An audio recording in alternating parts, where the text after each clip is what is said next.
Dernière communication de la journée, donc j'espère ne pas trop me répéter. Il y aura des échos, bien sûr, par rapport à ce qui vient d'être dit, puisque nous parlons quand même du même recueil, sauf erreur.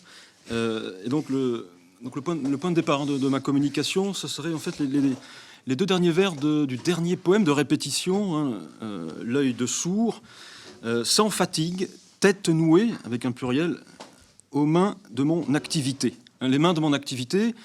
Donc même si ma communication, bien sûr, s'intéresse au couplage entre l'œil et la main, je dis d'emblée que l'importance pour moi est de réintroduire, je dirais, la main par rapport à toute une doxa critique, hein, qui a insisté sur le visuel et l'optique. Je dirais qu'il ne faudrait pas séparer l'optique de l'haptique. Et donc, chez Éluard, donc, il y a une fertilité propre à la main.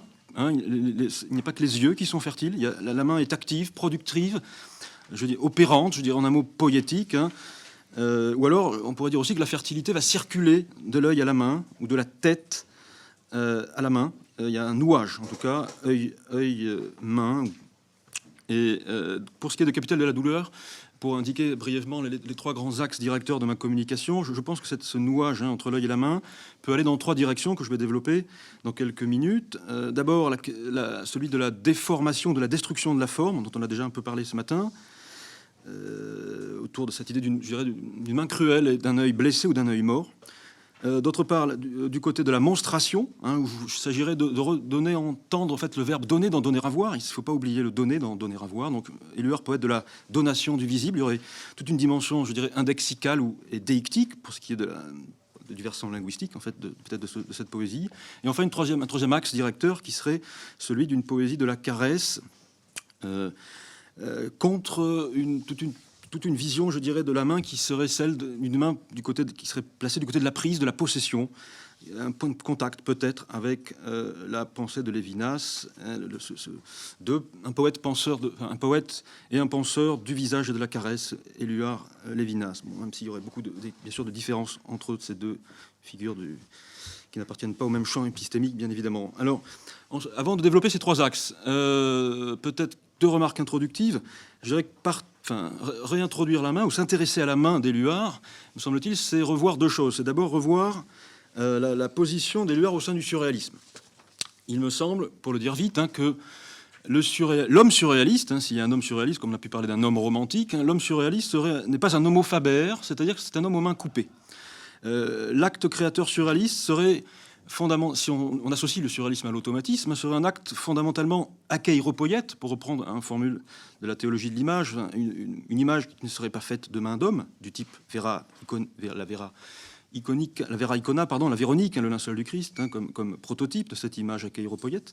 Bon, parce d'un côté, les surréalistes, je pense, renouent avec cette tradition de l'image, de l'œuvre, peut-être akeiropoiète, puisqu'il y a un refus de la technique de la main. La main technique disparaît. Là, je cite un passage du manifeste de 1924 de Breton. Hein, les futures techniques avec italique, les futures techniques surréalistes n'intéressent pas. Hein, le surréalisme serait par-delà, ce qui aurait par-delà ou en deçà la question technique.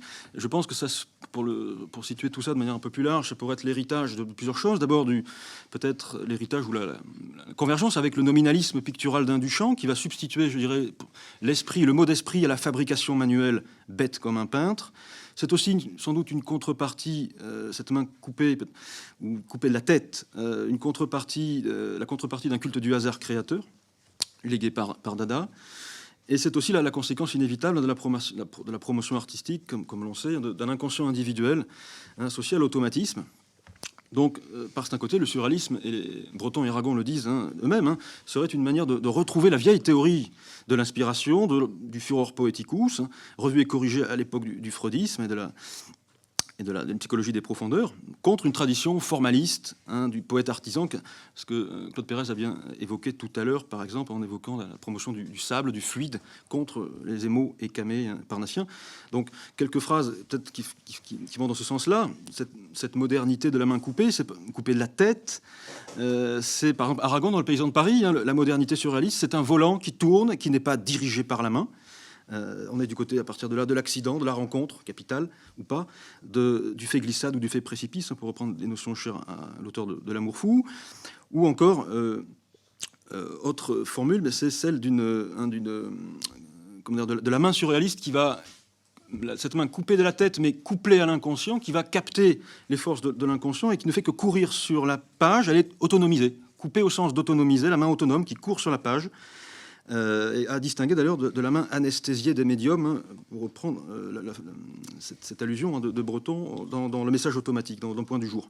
Donc une main qui enregistreuse, hein, une main, je dirais, passive, hein, un peu à l'image de l'aiguille d'un sismographe, qui serait, je pense, à l'opposé de la conception de l'acte créateur d'Éluard. C'est-à-dire que s'il y a une forme d'hétérodoxie surréaliste chez Éluard, hein, Breton parle d'hérésie majeure, hein, dans les entretiens de 52 avec André Parinaud concernant Éluard, qui se situerait en fait, pour le dire vite, en deçà du surréalisme, à l'exact opposé d'Artaud, qui lui serait au-delà du surréalisme, et puis au milieu, le surréalisme à l'état pur, c'est Benjamin Péret, fidèle à l'automatisme. Donc, si on situe comme ça rapidement le champ poétique de l'époque, Éluard est en deçà parce qu'on l'a bien rappelé ce matin, il y a un volontarisme artistique, une idée de volonté est importante, elle est associée à la création du poème. Éluard reste fidèle au cadre du poème et fait peser un soupçon, hein, sur l'automatisme comme sur le récit de rêve. Jean-François Puff l'a rappelé. Et donc, il me semble que pour lui, hein, il y a une autre manière d'envisager peut-être ce rapport distancé ou distancié au surréaliste, c'est de voir chez Éluard un écrivain qui va remettre en question en fait le modèle mécanique en fait de la création, le paradigme mécanique qui est proposé par Breton, à l'écriture automatique comme véritable photographie de la pensée.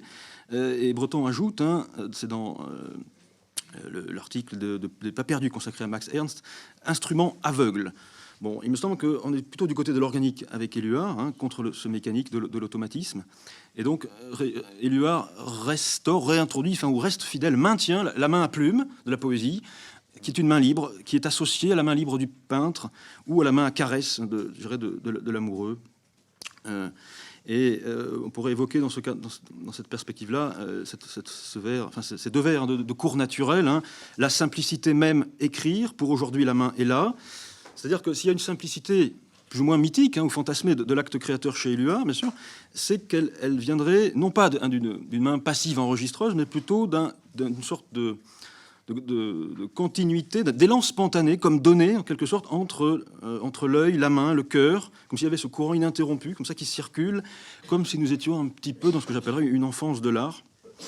Et donc, tout ça, bien sûr, a été ensuite repris par la critique. Je parlais tout à l'heure de doxa critique. Hein. C'est toute cette idée d'un Éluard, poète de l'immédiateté, de la spontanéité, de la transparence, mais qui est une vision insuffisante, hein, bien sûr, de l'œuvre d'Éluard, puisqu'il faudrait aussi ajouter une autre dimension, finalement, dans l'œuvre d'Éluard, dans son rapport à l'acte créateur, qui serait plutôt celui de ce que j'appellerais la seconde main, le travail de la seconde main, que je ne fais qu'esquisser maintenant, on en a parlé ce matin, c'est-à-dire tout ce qui toucherait au travail de la répétition, du c'est-à-dire de la republication, du recyclage, du recueil, du ready-made verbal, du collage, où on a une activité de la main qui va faire d'Éluard un poète qui incarnerait une littérature de citation, pour reprendre une formule heureuse, me semble-t-il, de Raymond Jean, qui va à l'encontre, hein, d'une poésie de l'immédiateté, plus ou moins rêvée. Bon. Alors, on pourrait tout de suite, avant que je rentre dans le détail concernant l'analyse du capital de la douleur, nuancer, peut-être, me diriez-vous, ce que je viens de dire là, puisqu'on pourrait trouver quand même chez Éluard quelques formules peut-être plus orthodoxes concernant le surréalisme. Hein. Ça serait, par exemple, dans le poème La Parole, qu'on pourrait voir, ce vers, hein, je ne connais plus le conducteur, qui pourrait peut-être contredire ce que je suis en train de dire là. Je ne connais plus le conducteur. Voilà, on serait peut-être plus en accord avec une certaine idée de l'automatisme créateur. Autre formule intéressante aussi, qui fait écho à ce qu'on a dit ce matin concernant le collage et peut-être la main invisible. C'est dans un article d'Éluard consacré à Max Ernst, publié dans les Feuilles libres en 1922, qu'on retrouve dans le page 780 du tome 2 de la Pléiade, donc un article des Feuilles libres de 1922, contemporain de répétition. Max Ernst, donc la main de l'homme, hein, n'apparaît pas dans les tableaux de Max Ernst. Donc là, on retrouve quelque chose de cette vieille tradition de l'image achéropoïète liée à une invisibilité du collage. Bon.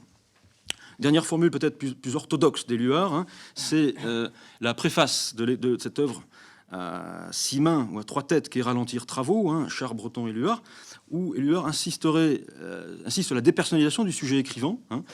Il faut effacer le reflet de la personnalité pour que l'inspiration bondisse à tout jamais du miroir. Mais ce qui me semble intéressant, c'est la suite, en fait. Là, on a une sorte d'éluard orthodoxe, mais qui devient peut-être avec la suite un peu peut-être moins orthodoxe, puisqu'il ajoute cette phrase célèbre qu'on a déjà citée, hein, le poète est celui qui inspire bien plus que celui qui est inspiré. Donc il me semble que là, on s'écarte de la conception de l'inspiration dominante chez Aragon ou Breton à ce moment-là, où peut-être que l'inspiration chez Éluard serait plus pragmatique que pythique, hein, plus militante ou agissante qu'oraculaire, avec, pourquoi pas, une distinction peut-être un peu facile, vous me direz, entre la bouche d'ombre Breton et la bouche aux lèvres d'or Éluard, deux origines, enfin, on puise pas au même endroit, peut-être, concernant l'origine de l'œuvre poétique. Et donc, ce qui va dominer chez Éluard, me semble-t-il, hein, c'est cette idée d'un travail qu'on a évoqué tout à l'heure, travail du peintre, travail du poète. Ce sont des formules qu'on trouve dans le dernier Éluard, mais qui pourraient être, je pense, qu'on pourrait convoquer pour toute son œuvre. L'idée d'un artiste comme constructeur, autre formule d'Éluard, les grands constructeurs de la maison de l'homme, c'est comme ça qu'Éluard voit les artistes, ou encore, qu'est-ce que je vais enfin, l'idée d'une construction qui fait que l'amour, il y a un véritable amour de la main, hein, avec une érotique de la main, une esthétique de la main, ou une politique de la main aussi, la main des hommes en lutte, le fait de sortir la main des poches et aller du côté de l'action, en particulier dans le poème donc Sans rancune, dont on peut faire une lecture politique, que je laisserai de côté ici, parce qu'il n'est pas question vraiment du regard dans ce poème-là. Donc, chez Éluard, maintenant je rentre un peu plus dans le vif du sujet, c'est ce nouage, ce couplage œil-main, que je caractériserais peut-être comme étant de l'ordre de la... Enfin, on est vraiment au cœur même de l'anthropologie d'Éluard. C'est pour moi, il y a une dyade anthropologique, c'est-à-dire l'œil et la main sont toujours associés. On pourrait multiplier les exemples dans toute son œuvre où on a une association qui passe par un parallélisme syntaxique permanent. Hein, dans Capital de la douleur, c'est prenons la main de la mémoire, fermons les yeux du souvenir. Dans l'hommage de Chirico, avec des yeux d'amour et des mains trop fidèles, etc. Il y en aurait d'autres. Là, je terminerai juste pour sortir de Capital de la douleur une formule de la vie immédiate. Dans le poème La facilité en personne, où donc, Éluard célèbre la géographie légendaire de tes regards, de tes caresses, et ajoute l'orgue des contagions, des mélanges de l'œil et des mains. Hein, les mélanges de l'œil et des mains. Voilà, donc oui, il est donc nécessaire, hein, je pense, d'ajouter le champ optique le champ haptique au champ optique, pour reprendre les formules de Jean-Pierre Richard, hein, qui opposait donc Breton et Éluard. Hein, Breton, c'est le champ magnétique, Éluard, le champ optique. Je pense qu'il faudrait prolonger en fait l'optique par l'haptique, c'est-à-dire qu'il y aura une circulation, une réciprocité entre la main et l'œil. En sachant que, bien sûr, je ne suis pas le seul à avoir évoqué tout ça. Hein. Il y a quelques formules programmatiques qu'on trouverait, par exemple, chez Atel Kitang, qui évoque l'importance du thème de la main dans les années 60, mais qui reste un domaine qui restera à défricher. Ou encore cette formule de Raymond Jean, qui voit dans la poésie d'Éluard donc, une sorte d'expansion du grand geste verlénien du voici. Un lyrisme donc de l'agrandissement radieux du geste verlénien. Là, il cite lui-même d'ailleurs Georges Mounin à ce moment-là, Raymond Jean, avec l'idée que chez Éluard, les mains transforment, multiplient, libèrent et offrent. Bon. Dernière formule de Raymond Jean, là, cette poésie de l'évidence et de l'oblation, donc une poésie oblative, toujours, et qui sera toujours une poésie de la vie déliée. Bon. Alors, concernant Capital de la douleur, donc, je voudrais donc décliner ces trois manières d'envisager donc le nouage ou le couplage œil-main, en commençant par la douleur, la négativité dont on a parlé ce matin, puisque nous sommes confrontés à ce que j'appellerais une crise du regard et du toucher, en fait, ce voyage terrible dans ce pays arbitraire, où on ne sait plus ce qu'est un regard, vous vous rappelez. Et donc, s'il y a peut-être une unité plus ou moins difficile à saisir, ou une unité problématique dans le recueil, il y a malgré tout une trajectoire quand même qui serait celle, je pense, une tentative, peut-être pas forcément réussie, mais une tentative de reconquête du regard et du toucher, une tentative pour refertiliser peut-être un œil et une main devenus stériles, ou mortes, ou blessées, ou douloureuses. Et tout ça pour dire aussi que le vrai point de départ de l'œuvre d'Éluard me semble être le problème de la solitude. Jean-Pierre Richard commence par nous dire que tout commence chez Éluard par un face-à-face. Ça, c'est, me semble-t-il, une vision d'un Éluard heureux, typique bien sûr de Jean-Pierre Richard, mais je pense que c'est pas premier. Ce qui est premier, il y a d'ailleurs une des citations de Feuerbach de donner à voir qui va dans ce sens-là. Ce qui est premier, c'est fondamentalement l'univers solitude. Il faut la poésie la poésie et la vie d'ailleurs, c'est toujours pareil, enfin, tout ça est mêlé, consiste à sortir de cet univers solitude. C'est ça qu'il faut surmonter fondamentalement chez Éluard. Bon, c'est-à-dire la solitude, ne pas être regardé, ne pas être peut-être caressé, les deux. Bon, en tout cas, nous sommes plongés d'abord dans un monde qui serait celui de, je pense, ce que j'appellerais celui du couplage, pour le coup, entre le regard mélancolique et la main à la mâchoire ou la main à la maisselle, la main à la tête, c'est-à-dire, pour parler un peu comme Charles d'Orléans, c'est-à-dire que Capitale de la douleur nous propose des variations, sans doute sur la figure classique, vous savez, la figure penchée, à la tête lourde de l'homme mélancolique, par exemple, dans leurs yeux toujours purs, page 115 de notre recueil, la tonalité assez baudelairienne, où on a une tension entre l'enfermement et l'envol, et cette misère qui est celle d'une aurore, donc qui fait baisser la tête baissée. On retrouverait l'idée d'une tête vibrante de douleur aussi dans l'invention. Le désespoir a rompu tous ses liens et porte les mains à sa tête.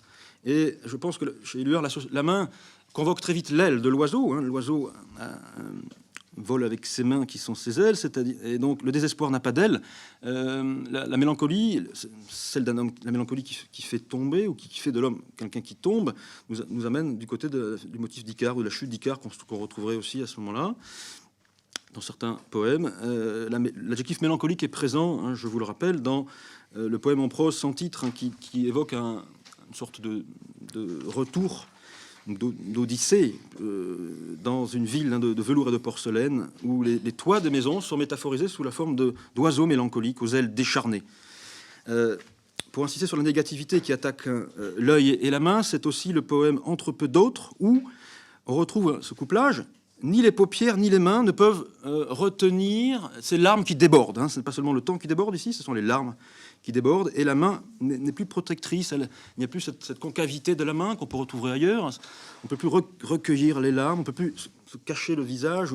Le visage est à nu, la main ne fait pas écran ni écrin, et donc la main ne protège plus l'œil blessé.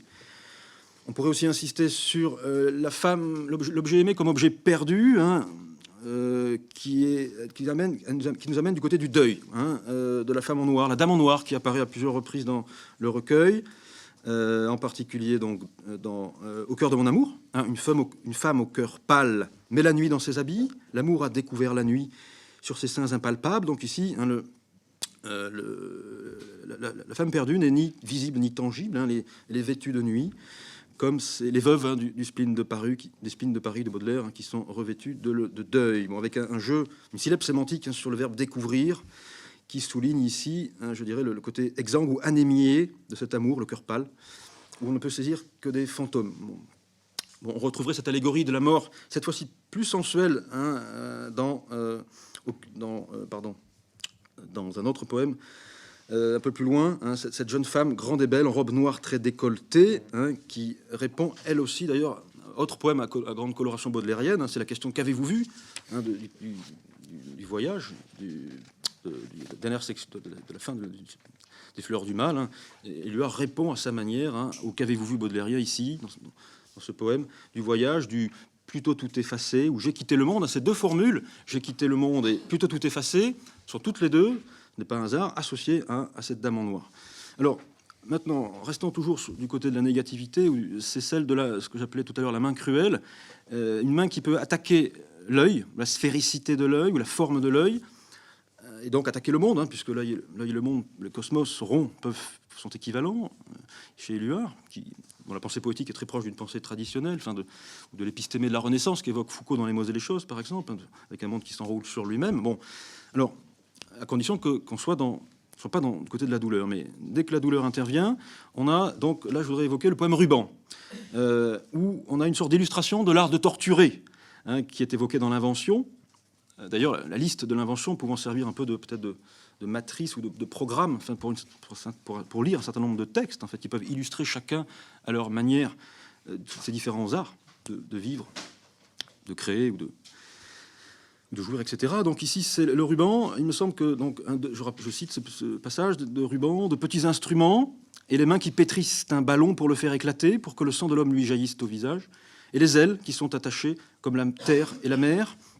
Alors, quitte à jouer un peu sur les anachronismes, hein, on pourrait voir ici une sorte de la version éluardienne d'un chien andalou, ici, si on fait du ballon un équivalent métaphorique de l'œil, hein, et d'autre part, peut-être une relecture du mythe d'Édipe. Édipe présent peut-être en filigrane ici, pas forcément l'Édipe freudien, mais l'Édipe Sophocle, simplement l'homme aux pieds liés par des rubans, et Édipe aux yeux crevés, hein, dans un texte qui n'est pas le seul peut-être à faire ressurgir cette figure mythique d'Édipe. Donc les rubans de sang vont sillonner ce visage, hein, et d'autres rubans viennent aussi ligoter les ailes des oiseaux, dans une logique mortifère, stérile, qui pourrait peut-être, si on devait en faire une lecture un peu psychanalytique, être du côté peut-être, pourquoi pas, d'une forme d'attachement incestueux ou d'indifférenciation entre, je dirais, la terre et la mère, ou entre le fils et la mère, dans une logique incestueuse, puisque le mot inceste est donné dès le départ dans Max Ernst. Alors, on pourrait aussi trouver une autre variation sur ce thème de l'énucléation métaphorisée, non plus à travers le motif du ballon, mais le motif de l'œuf, hein, pour se prendre au piège, qui a été évoqué tout à l'heure. Donc, avec une lecture très éclairante d'Agnès Fonvielle-Cornali, moi, peut-être sans trop tomber dans une forme de psychanalyse appliquée au texte, mais il me semble qu'il y a en tout cas, on pourrait compléter, hein, la lecture qui a été faite tout à l'heure en allant du côté de la crise d'identité, de la crise de la forme, de la crise de la ressemblance dans ce texte-là, avec un parallèle qui me semble intéressant à faire entre œil de sourd et pour se prendre au piège. C'est-à-dire, dans œil de sourd, c'est bien le problème de la ressemblance du portrait. Un portrait qui serait en perpétuel mouvement, fait de lacunes, de vides, que le lecteur serait amené à combler, et avec ce pluriel des têtes que j'ai souligné tout à l'heure, hein, comme s'il y avait toute une série de têtes différentes, finalement, que Éluard n'est jamais à sa place. Ne pas être à sa place, c'est une formule du premier poème Petit Juste, comme si Éluard était, la figure lyrique était toujours à côté, pour reprendre d'autres termes. Ça, c'était l'idée d'une ressemblance toujours à faire, en 1922, œil de sourd. Alors qu'en 1924, la négativité s'approfondit, et là, on a vraiment une ressemblance défaite, hein, je dirais, et qui passe par une autre manière d'envisager le nœud de l'œil, de la tête et de la main. Ce nouage de la tête et de la main, c'était ce travail du lecteur qui consiste à faire ce portrait mobile. Et ici, c'est autre chose, c'est un nouage qui irait plutôt, hein, dans 1924, ici, du côté de la... Jean-François Puff en a parlé, du refus de l'extériorité, d'une régression intra-utérine, ou hein, une sorte un mouvement involutif prénatal, puisque on attend, le locuteur ici attend de la grande femme une parole qui ne vient pas. Et donc, puisqu'elle ne vient pas, c'est « je m'endors ». Je mène la grande vie, grande femme, comme si cette grande vie était celle, peut-être ici, de la vie prénatale, en fait, à l'intérieur du grand corps féminin, et un enroulement du corps sur lui-même, porte fermée, non pas porte ouverte, ici, et donc là, une ressemblance informe et non pas une ressemblance à faire. Le moi comme morcelé, mouvant, hein, et sans forme, une sorte de corps sans organe peut-être aussi. En tout cas, ce qui est, pour se prendre au piège, va exclure, hein, le déploiement d'un regard et d'une main lancé à la conquête du monde extérieur, symbolisé par les couleurs qui disparaissent ici, hein. Et la main, cette main féminine, détruit la forme œuf, elle arrête tout processus de développement sans la recomposer, et on est dans le nouage ou le bouclage de la ceinture, en quelque sorte, hein. Ici, il ne s'agit plus de dénouer une ceinture, la ceinture de l'horizon, elle est nouée, bouclée, hein, et l'infance, ce petit homme, opposé à la grande femme, ne parle pas, et peut-être qu'il rêve, sans doute aussi, comme le disait Agnès Fonvielle-Cornali tout à l'heure. C'est aussi un poème associé à l'onirisme. Alors, sans trop, j'aurais souhaité évoquer rapidement un autre poème aussi concernant ce lien, ce couplage entre la main cruelle et l'œil. Ça serait le premier volet du diptyque « À la flamme des fouets, de mourir, de ne pas mourir ». Alors ici, il ne s'agit pas d'un œil blessé ou d'un œil mort, d'un œil fermé, c'est une tension entre, d'un côté, une main tyrannique et un œil protecteur. Alors, bon, ce poème-là, cette idée du doigt, il y a le doigt impérieux et l'asile des yeux. Concernant ce portrait de ce curieux médiateur, bon, on pourrait associer, bien sûr, au Christ. Alors, ce texte-là me semble, en fait, je pense que j'aurais tendance à le lire comme ça, une sorte de relecture d'une double figure, celle historique des empereurs porphyrogénètes byzantins, tyranniques, c'est-à-dire nés dans la pourpre, avec tout ce climat de révolution de palais, de coups et blessures, on est aussi à la cour d'Henri III, enfin, il y a d'une cour royale dégénérée, tyrannique, bon, doigt impérieux, doigt impérial, mais aussi une inversion du Christ, toute une inversion du discours christologique habituel, puisque ce médiateur, cet antichrist ou antéchrist ici, fait tout ce que le Christ ne fait pas, c'est-à-dire qu'il est un intermédiaire entre le féminin et le masculin, et non pas entre les hommes et Dieu. Il fouette au lieu de subir une flagellation, il est régicide et non roi des Juifs, il ne paie pas les dégâts, alors que le Christ meurt pour le rachat du péché universel. Donc on aurait un médiateur ici qui est à la fois un être médian, mais aussi un être scindé, schismatique et fondamentalement pervers. Une main qui dit oui, un œil qui dit non, une main tyrannique et un regard plus protecteur. Bon. Alors,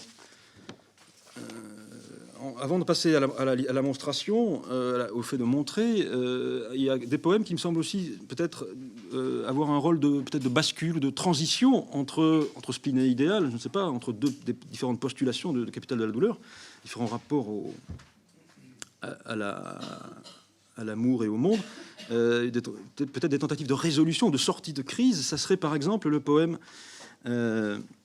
alors le poème... alors, où il est? Excusez-moi.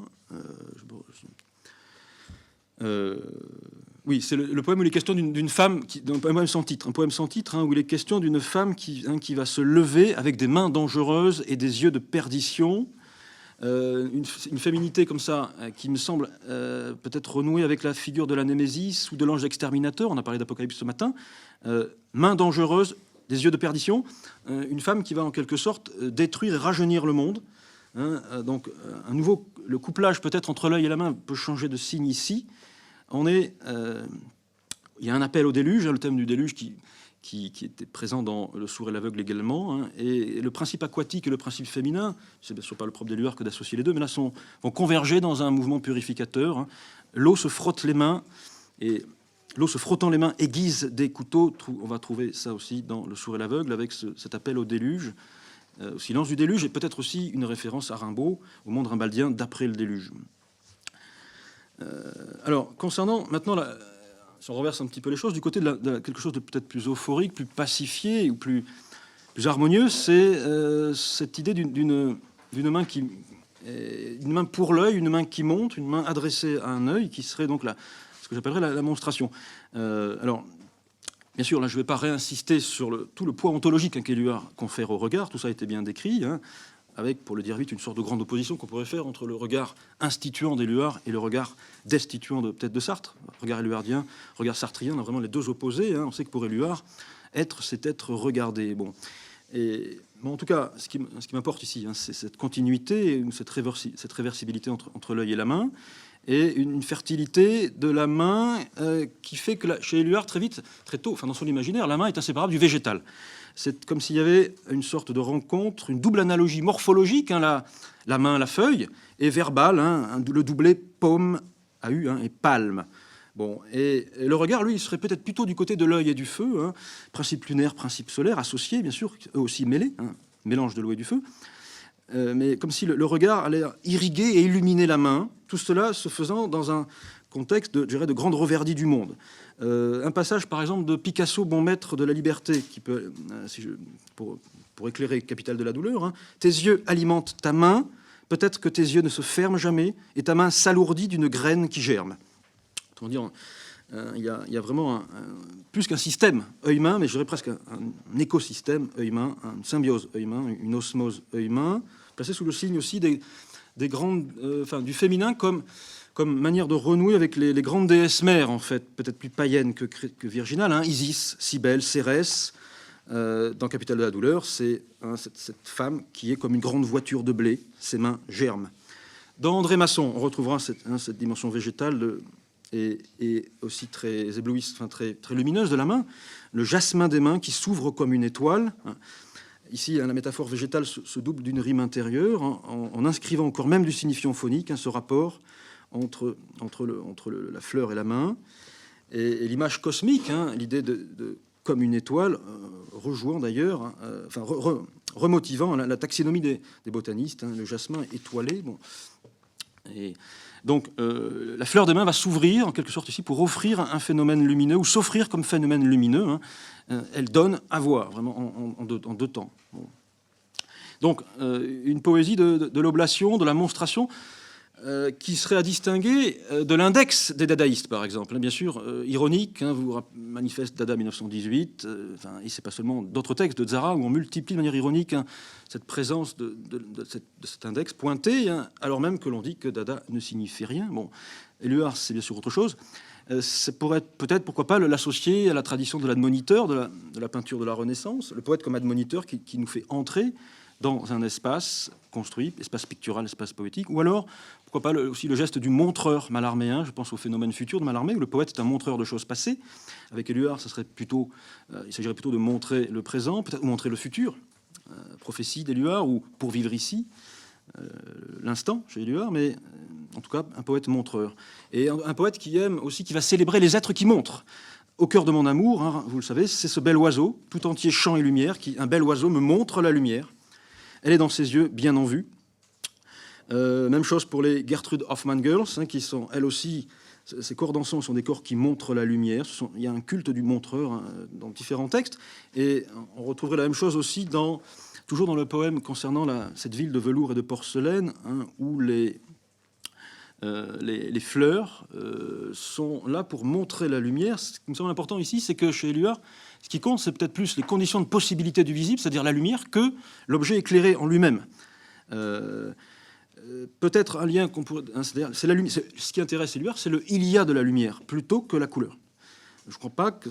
la couleur n'est pas centrale, me semble-t-il, chez Éluard. Grande différence peut-être avec André Breton et les débuts du surréalisme et la peinture. Hein. L'œil existe à l'état sauvage, et cet œil qui existe à l'état sauvage va capter les merveilles de la terre et du ciel. C'est tout l'arc-en-ciel des couleurs que déploie le surréalisme à travers Breton. Il me semble qu'avec Éluard, c'est autre chose, que les yeux n'ont pas vraiment de couleur, ce qui rapprocherait d'ailleurs, encore une fois, peut-être pour le coup, ce qui rapprocherait Éluard de Lévinas, puisque chez Lévinas, hein, à partir du moment où on nomme la couleur des yeux, on fait déjà violence au visage, et on a déjà réifié autrui. Donc chez Éluard, les yeux n'ont pas de couleur. Je pense que c'est aussi cette éthique, c'est lié à son éthique. Peut-être pourquoi pas, je propose peut-être de rapprocher, tout en mutatis mutandis, hein, de l'éthique de Lévinas.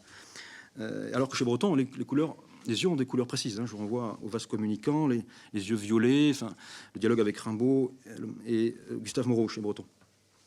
Alors, cette idée d'une monstration épiphanique hein, du visible ou de la beauté, on la retrouverait encore dans Les Petits Justes à travers hein, ce poème ce distique qu'on a évoqué ce matin. Pourquoi suis-je belle? Parce que mon maître me lave. Ce qui compte ici, c'est que la beauté naît hein, d'un contact, en fait. Hein. C'est que cette beauté, elle est d'abord dans la main avant d'être dans l'œil, me semble-t-il. Elle est donc seconde, construite, on en a parlé tout à l'heure, elle n'est pas première. Et donc l'esthétique repose sur une pratique. Même s'il s'agit ici de l'illustration, de purification, peut-être que c'est une main pure, une main nue, ou alors, pour le dire autrement, ce n'est peut-être jamais non pas une main, mais qu'un regard simplement appuyé sur le corps. Et on retrouverait aussi tout cet imaginaire du déluge rimbaldien, hein, de retrouver la redécouverte ou la reconquête d'un monde dans sa splendeur native, dans sa fraîcheur native. D'une seule caresse, je te fais briller de tout ton éclat. Hein. On ne peut pas s'empêcher de rapprocher, bien sûr, le Petit Juste de ce distique fameux de l'amour, la poésie. Alors, je ne sais pas s'il m'en reste encore... Enfin, j'ai encore d'autres choses à dire, mais peut-être pas beaucoup. J'ai pas sorti ma montre. Je manquais tous mes de déborder, mais je ne sais plus trop à quelle heure j'ai commencé. Quelques mots. Je voulais insister sur le fait que, jusqu'à présent, cette communication est surtout d'ordre thématique, en fait, un petit peu dans la lignée, d'ailleurs, de Jean-Pierre Richard et de Georges Poulet ou de Raymond Jean, mais il me semble qu'il faudrait, bien sûr, pour mieux traiter, que je ne le fais peut-être, ce sujet du montré chez Éluard, il faudrait voir comment ça s'inscrit stylistiquement, linguistiquement dans le texte, c'est-à-dire ce que j'appelle la question de la deixis. C'est-à-dire tout ce qui fait que le poème peut montrer quelque chose, peut sortir, hein, c'est l'exophore, comme disent les linguistes, hein, la référence exophorique et non pas purement endophorique, cette sortie en dehors, vers l'horizon du monde, vers un horizon, ou l'horizon du rêve, mais en tout cas une sortie par l'index, au sens linguistique. Voilà. Donc, juste un exemple qui me semble illustrer ça, quand même, c'est justement ce grand poème métapoétique et la parole, insister en fait sur le ici. Hein, ici, c'est le mot déictique par excellence, hein, c'est le ego hic et nunc. Enfin, la parole comme poème métadéictique, en fait, et pas seulement métapoétique. Hein, à l'image finalement du glissement qu'est-ce que c'est qu'un mot déictique? C'est un mot dont le référent glisse en permanence, hein, et derrière le jeu, il n'y a que celui qui dit jeu à l'instant T. Et donc la deixis, c'est fondamental. Chez Éluard, c'est pas seulement un des traits classiques de l'énonciation lyrique. Je pense que c'est aussi en rapport avec toute l'esthétique mouvante, en fait, de la métamorphose propre à Éluard, et elle est aussi en rapport avec cette philosophie du temps, qui est en fait une philosophie de l'instant, hein, de culte de l'instant, ou de l'instant phénix chez Éluard, toujours mortel et renaissant. Hein, nous vivons dans l'oubli de nos métamorphoses. Bon, là, je renvoie au texte de Georges Poulet là-dessus. Et donc, c'est comme ça qu'on peut envisager peut-être le glissement de la parole, qui est fondamentalement déictique. Alors, je laisse de côté aussi le passage qu'on pourrait faire assez vite de l'index vers l'adresse et l'offrande, mais ça m'éloignerait de la question de la main. Bon, mais on pourrait bien sûr aller dans ce sens-là. Tout ce qui relève peut-être de la conquête de l'allocution, en fait, dans Capitale de la douleur, le passage du L au tu. S'il y a peut-être une dynamique ou une trajectoire du recueil, c'est justement aller vers le tu. Si on fait un relevé, hein, des pronoms de l'énonciation dans le recueil, on s'aperçoit que le tu est très peu présent dans Répétition et dans Mourir de ne pas mourir. Au contraire, il émerge lentement pour culminer, hein, dans les derniers poèmes qui, au départ, étaient réunis Au défaut du silence, comme vous le savez. Mais le texte s'achève sur une apothéose du tu, enfin sur une présence du tu qui n'était pas du tout le cas au début, hein. Alors, j'aurais souhaité terminer aussi, revenir sur le motif du vent qu'on a évoqué tout à l'heure.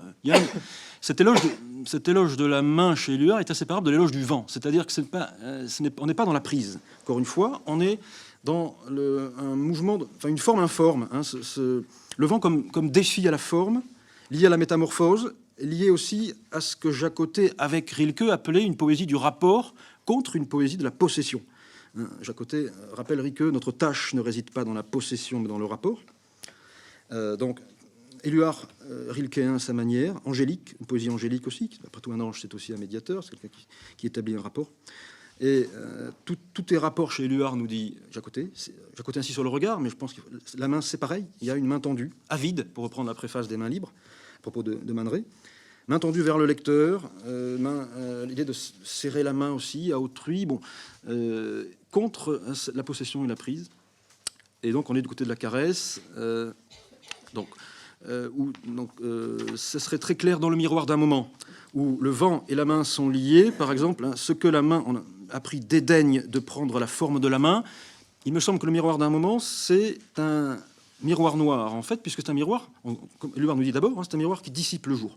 Donc c'était plutôt un miroir noir, pour reprendre une formule de L'amour, la poésie, c'est-à-dire qu'on on serait dans un monde de la...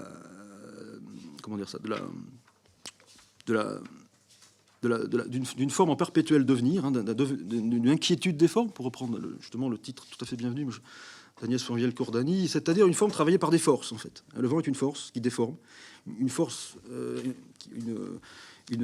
dont on ne peut pas prendre la mesure, qu'on ne pourra pas forcément habiller, hein, avec un juste au corps ou un petit juste au corps. Et donc ça permet de trouver Éluard se situerait entre, d'un côté, le refus des formes précises dont il s'agit de dissiper, pour reprendre une formule de Capitale de la douleur, et le refus de l'informe, qui était peut-être quelque chose qui pouvait guetter dans se prendre au piège. Entre l'informe refusé et les formes précises elles-mêmes refusées, il y a ce vent de la forme et de la main, des yeux plus grands ouverts sous le vent de ses mains, lit-on dans La grande maison inhabitable, poème qui serait un éloge de la traversée, de la non-possession aussi, hein, inhabitable et donc vivable en fait, parce que les limites s'effacent. Il y a un auteur qu'on n'a pas encore cité, qui est Michel Carouge, qui a écrit un texte donc très tôt, avant même la mort de Éluard, dans les années 40, dans un texte consacré à Éluard qui me semble assez éclairant, où il y a cette formule, hein, les limites s'effacent dans le monde d'Éluard, donc les objets resplendissent avec plus de force que jamais. On y reviendra peut-être tout à l'heure par rapport à la communication de M. Benoît concernant le mystique d'Éluard, la divinisation de l'homme. Carouge insiste aussi là-dessus. Mais il insiste aussi, hein, sur cette perpétuelle métamorphose, ce devenir des formes, et incarné par le vent, comme puissance donc, très positive dans le monde d'Éluard.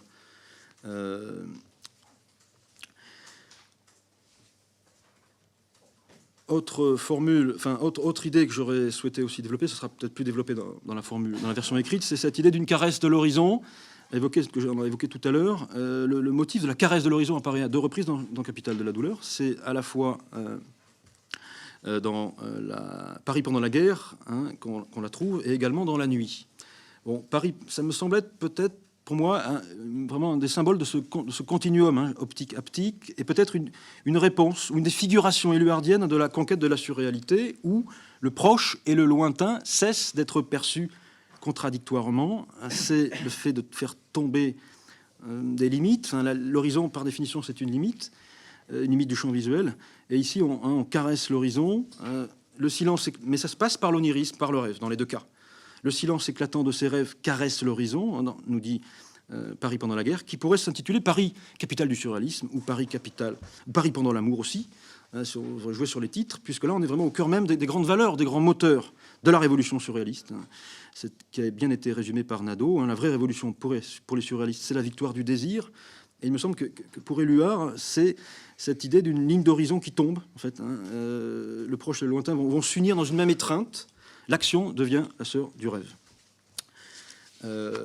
Et donc, pour conclure, en quelques mots rapides, cette caresse de l'horizon déboucherait peut-être, on a un peu parlé aussi ce matin, sur une refonte en fait, des conditions de la perception propre à la révolution poétique d'Éluard, et peut-être à l'émergence d'un nouveau corps amoureux, pour reprendre la formule de Rimbaud, lié à un nouvel ordre amoureux. Capitale de la douleur s'achève sur la nouveauté, nouveau poème, nouvel astre de l'amour qui se lève, une apothéose de l'homme, divinisation de l'homme. Les étoiles vont se guider sur lui, et on aurait peut-être cette utopie à l'horizon de cette poésie, une utopie d'un corps total, hein, placée sous le signe des mélanges de l'œil et de la main. Voilà, je vous remercie de votre attention.